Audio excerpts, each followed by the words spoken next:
Hi, this is Michellesam from Sammy Wong's Kitchen.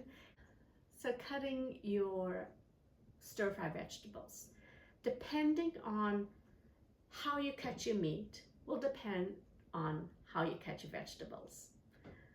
So sometimes you want to stir fry where you have your protein in slices. Then you should try to be consistent with your vegetables. There's a dish called chicken chop suey. It's a dish that I grew up with in South Africa, and my mom made it where the chicken and everything else was diced. So if you are going to be doing, chicken chop suey, basically you are going to be dicing your vegetables rather than slicing your vegetables. To that point, maybe you would use your whole water chestnuts and dice those rather than using the sliced ones. So, this just creates variety and eye appeal, which makes it a lot more interesting.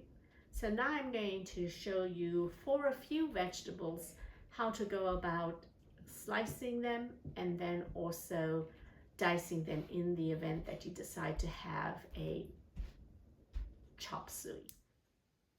For stir frying, there will be a certain order in which we stir fry our vegetables. So cutting the vegetables and placement in our dish is really important. So I am going to just show you a few vegetables and how you would think about cutting your vegetables so that you can apply these cutting techniques to whatever vegetables you're going to be using. So for example, with the broccoli, unfortunately, I could not find broccoli that had the stems. So for this broccoli, I'm just going to cut the stem out here and then cut all the florets and make them about this size. You don't want the florets to be too big because then they won't cook evenly. The key is to get all your vegetables to be about the same size. And then you can go ahead and then place in a bowl or a dish. So here I have a dish and group them. So here are all my broccoli florets. And if I had broccoli stems, what I would try to do is then cut them uniformly. And of course, this is rather large. So I'll then cut it like this, slicing it this way. Then ultimately you have pretty uniform slices and all these stems will cook fairly uniformly. Likewise with the Chinese broccoli, first what you would do is remove the stems from the main thick piece, and these ones usually are a little dry, so I would take these dry pieces and remove that. Break off all the leaves and keep all the stems separate. Now, of course, you'll see that there are certain leaves that are really large and then other leaves that are much smaller. And so with this, what I would do is cut off most of the stems, and then the stems would go into a stem pile because that might take a different amount of time to cook. And then I will just go ahead and cut this so that the leaves are uniform. So here would be my leaves, and then these are part of my stems, but I need to cut the other stems.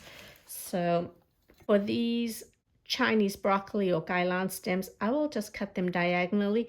This is where, when using a cleaver, accidents will happen when cutting vegetables because you have a tendency of slipping.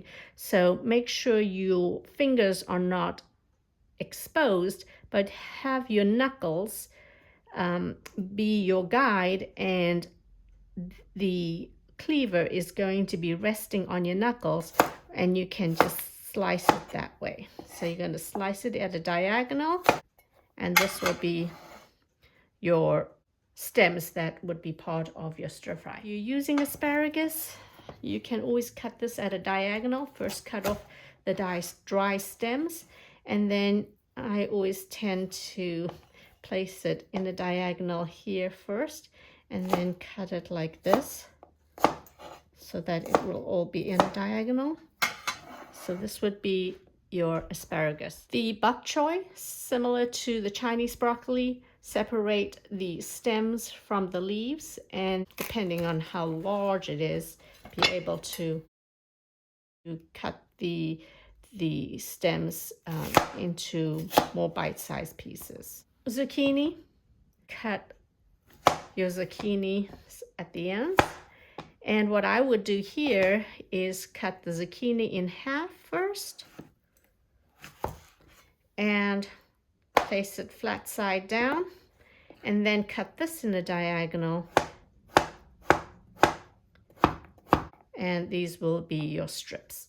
Now, I did mention to you earlier that you could have chop suey where your vegetables and your protein are all in a dice size. So if I were going to dice this, I would just chop this like this, and then chop it this way, and then you'll have your dice sizes. Okay, so here are two sizes that you would have, and you would do the same for the carrots as well as for the eggplant. For you who are unfamiliar with cleaning snow peas, all you need to do is pull off the tip here. And what I like doing is that there is a thread that goes down the spine, and I like pulling that off because that does tend to be a little chewy. I tend not to pinch this other end off, but if you want to, you can. Now for the jicama. The jicama, the way you cut it is, first, it does have a very thick skin, so it's going to have to be chopped, and the easiest way to do is just to chop a big chunk off. So I'm going to chop like half of this. Sometimes it needs a little banging because it is quite tough. And from here, sometimes you can peel it off like this because it is rather thick.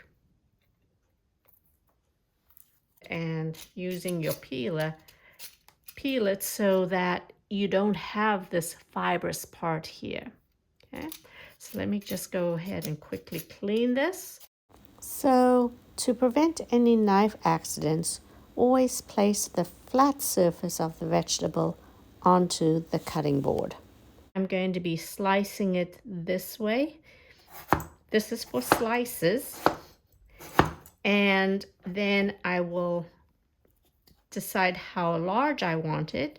So in this case, you could do slices, or actually more like this. And if you want it diced, just have your slices be a little larger. About 1/2 inch is good. And then once you have that in 1/2 inch, then you can go ahead and cut the rest into 1/2 inch pieces.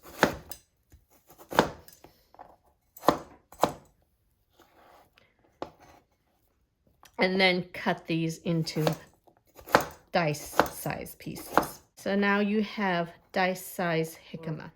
Lotus root.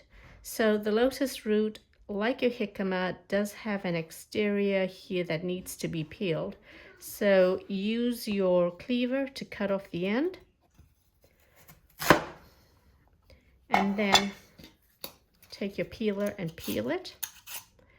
And similar to the jicama, sometimes it's fibrous. Try to get past the fibrous part, because then you'll end up with just a mouthful of fiber. And here is your peeled lotus root. And what you want to do is just slice this. So slice this into 1/4 inch discs like this. because you don't want to have to cook this for too long when you stir fry. And definitely this size is way too big. You'd ideally want to cut this in half. The red peppers can either be in circles. So like for example, this one, you can cut this, take the seeds out, and you can cut them either in rings like this, but I think it would look better if it was in strips.